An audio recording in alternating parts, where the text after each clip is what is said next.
de Blasio. Thank you for coming. Terrific night of boxing. 4 excellent fights on Showtime pay-per-view tonight. Like to get right to it. We'll get to your press questions, but first, 154-pound world champion Jermell Charlo. I'd like to ask you to come to the podium, give your comments from the night, and then we'll take questions from the press. Thanks, Mel. Am I getting comments or am I supposed to say Your assessment of tonight, Oh, your okay. opening comments. All right. That's Then like we'll take some questions. Yeah. All right. Shit, what a night, you know. I'm proud of myself, you know, took a chance, jumped out there strong, right off a hand injury, jumped up there with the best, one of the best guys in the division, one of the best guys in boxing. So my head is held high. I am proud of myself. I've done an awesome job for Lions Only and my crew and my team, and I love boxing, so I'm not going nowhere, and you know, just jump right into it. And you know, Canelo's a motherfucking beast. You know what I'm saying? He an ox. You know, maybe I felt that more because of the fact that you know, this is my first time at that weight division. I wish I could have gained a little bit more weight in between you know, from the weigh-in to that time, but I can't control my body, and I can't, you know, but like God had this already written, and you know, I'm glad that I was in there with, you know, to put on the performance for Showtime pay-per-view. Questions? Hey, Jermell, did you feel like his strength was an issue? Like, you know, he was able to kind of back you up a lot throughout the fight. Was that an issue?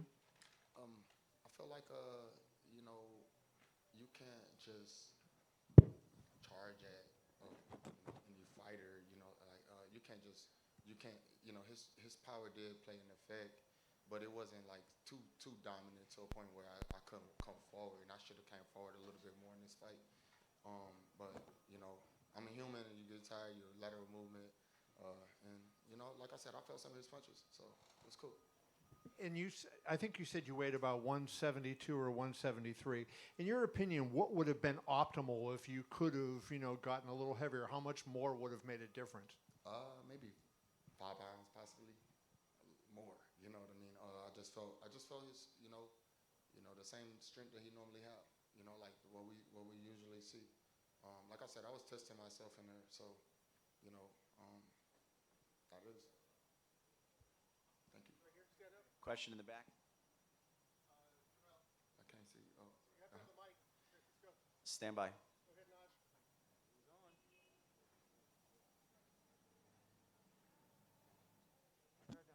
Yo. Mel, what's up, brother? Congratulations on just, you know, being a part of this big event. In the 7th round, you got hit with a big shot, and you didn't initially go down. It looked like you took a knee. I kind of wanted to know what, in that moment, like, was it, you know, you got stung and you were trying to clear your head? What happened in that moment for you? Yeah, you know, like that was like my first time, like, you know, feeling, you know, like a woozy shot. You know what I mean? Like I'm the one always giving them, and so, yeah, I knew best. I watched boxing and been a part of it so long that, you know, if I would have just jumped out there, I'd have kind of embarrassed myself. So, you know, or shit could have been different. But I was smart enough to regroup, recover, and I recovered really fast. Probably could have stayed up or whatever, but I'd have just been fighting, trying to clear my head and still be getting head shots. Were you really hurting that moment? You came back and you threw a hook right after that seemed to land pretty good. You feel like you were still in the moment, like you were fine after that moment? Correct. Yeah, I was good. You know, I get back up and for nothing. I got my eyes back up. You know, get back up and continue to fight.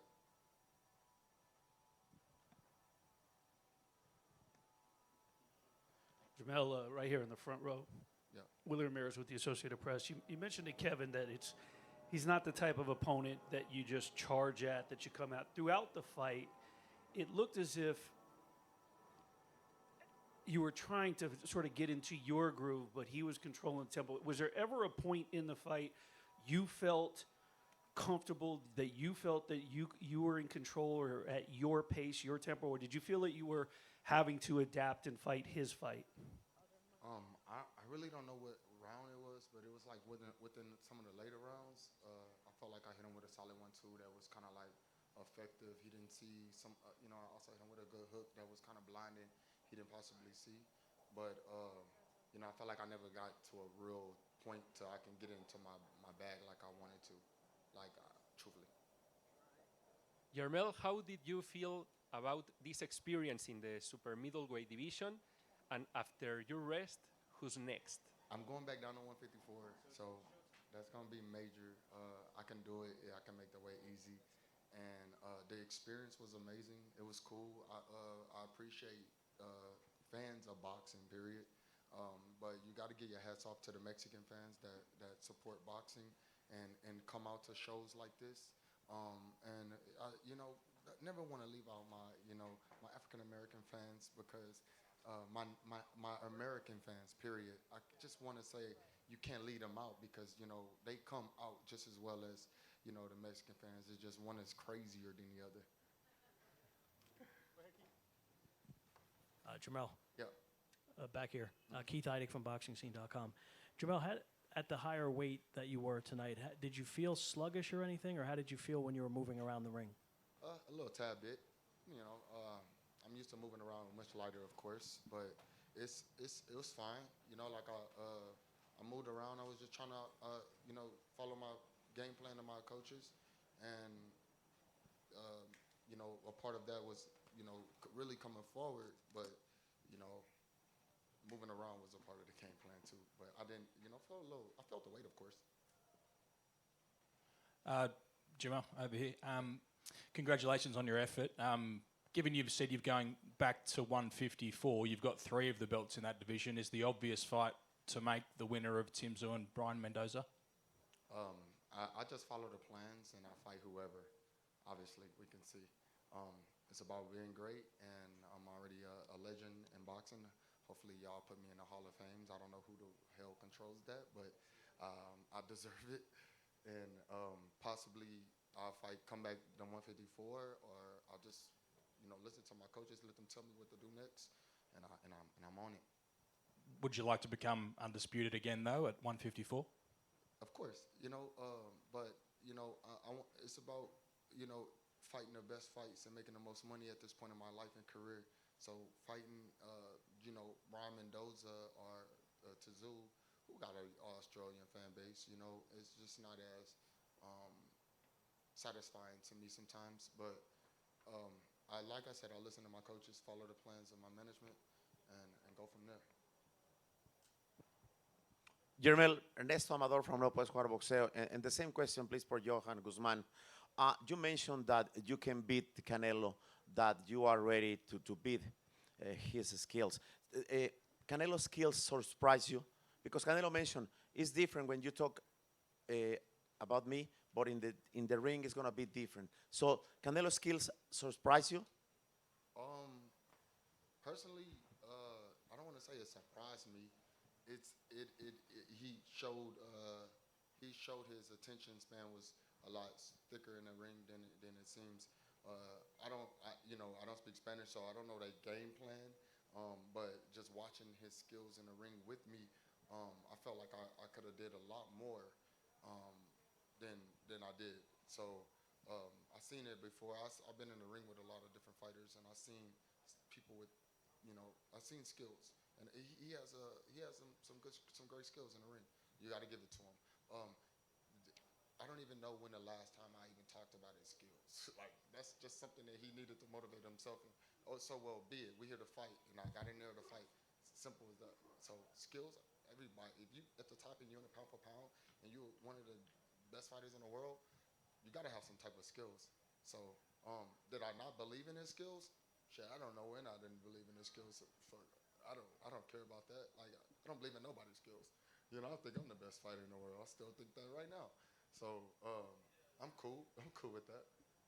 Hey, Jermell, right here. Dan Rayfield, over to the side. How you doing? I'm good, thank you. I wondered, it seemed like you obviously got behind in a hole early, no doubt about that. So I wonder at what point in the fight did you realize this is not going how I wanted it to go, and at some point I'm going to have to radically change the plan and maybe try to sell out a little bit or whatever, because it just never really seemed to happen. Yeah, it didn't, and it sucks. In the second round, Coach Derek let me know, you know, like I slipped up on that round, and I I lost the second round, and I was like, damn. So I just never got to a point where I can make the fight more to a point where they could put a little bit of pressure on his team, a little bit more pressure on him as well. So you know, that's part of it. So the other question I had then was, and then maybe I missed this before he came in, when he dropped you, I think it was the 7th round. Yeah.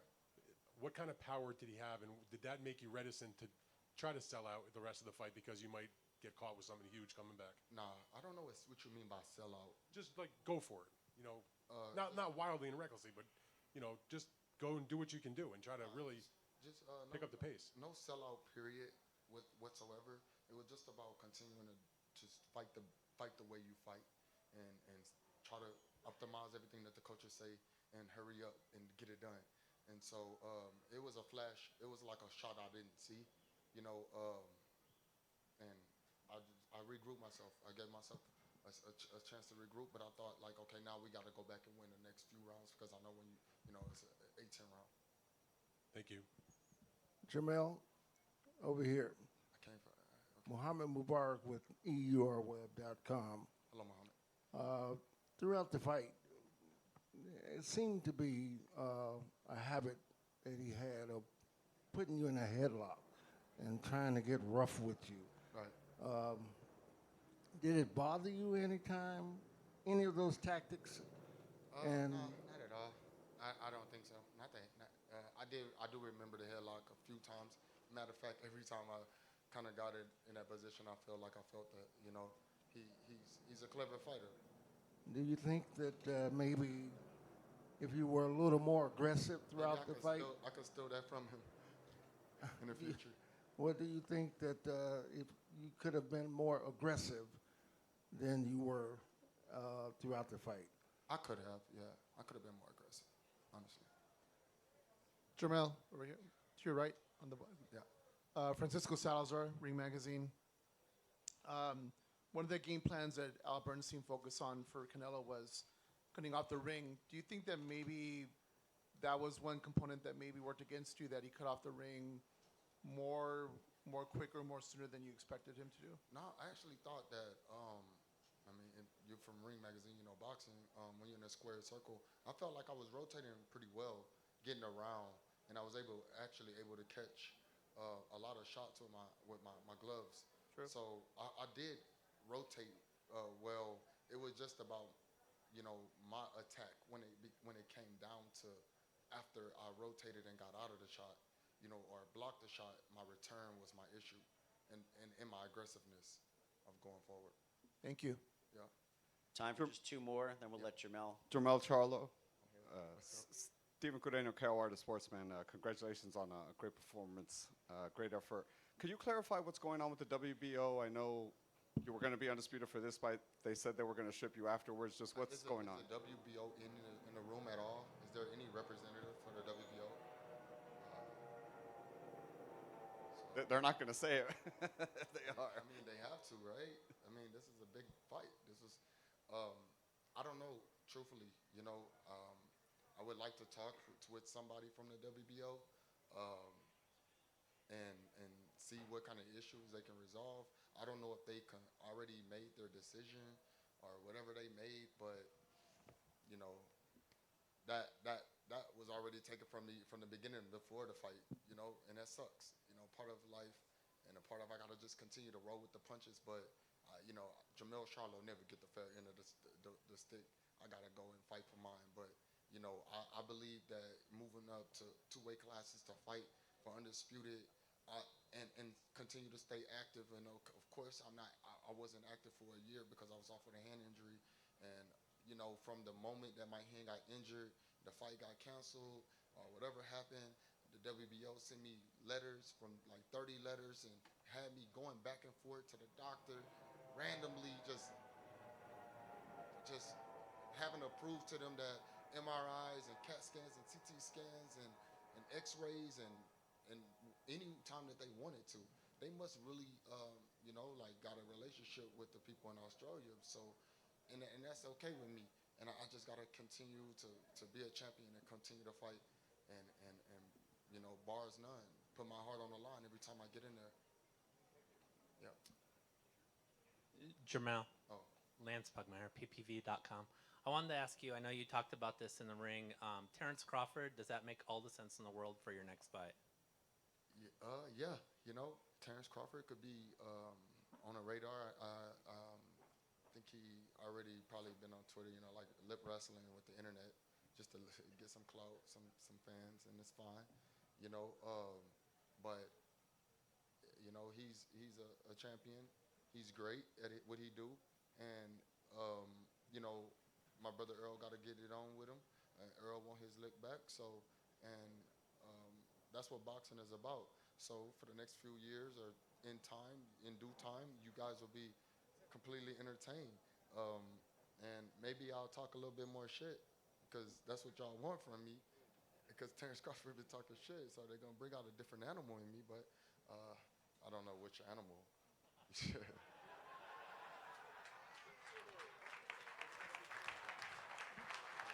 But yeah, man, I can fight Terence Crawford next. Jermell, thank you. Where you at? Back here. Thank you very much. Terrific promotion. Appreciate all your hard work. Hey, shout out to Floyd. throughout. He came in and showed me some love. Come on up, Floyd. You know, I gotta let y'all see the great. He don't come around too often. Floyd Mayweather.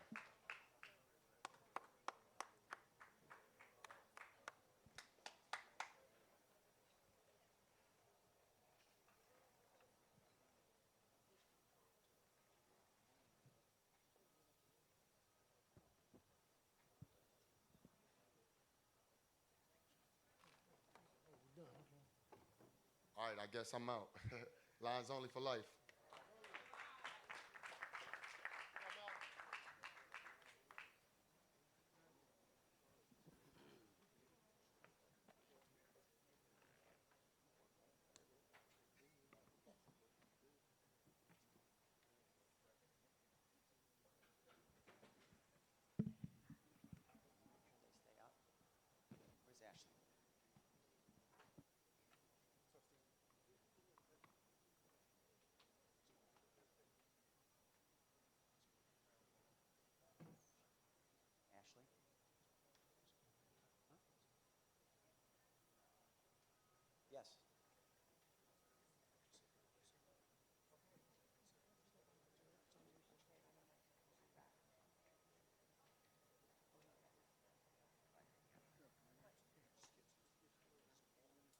100%. Yes.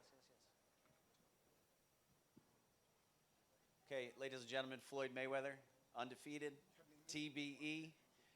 I'd like you to take to the podium. Tell us.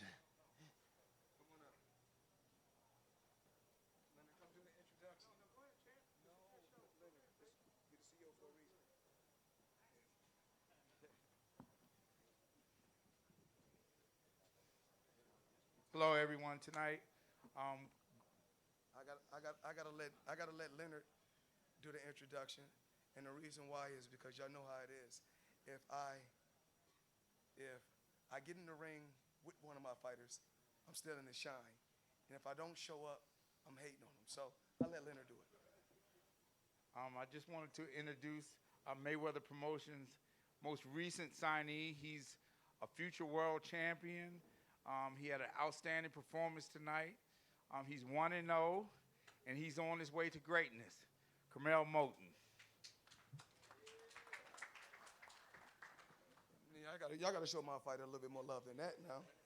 You gotta realize, we put our lives on the line. It's blood, sweat, and tears. See, a lot of y'all sit behind a computer and write about us fighters, but you guys never take the time out to really go in the gym and see what these guys go through. Now, on media day, you guys do show up, and we appreciative, because without the media and the support from the people from all walks of life around the world, we wouldn't be where we at. So I want to say thank you to all the media, the different media outlets. Kevin, you guys have been with me, 27 years?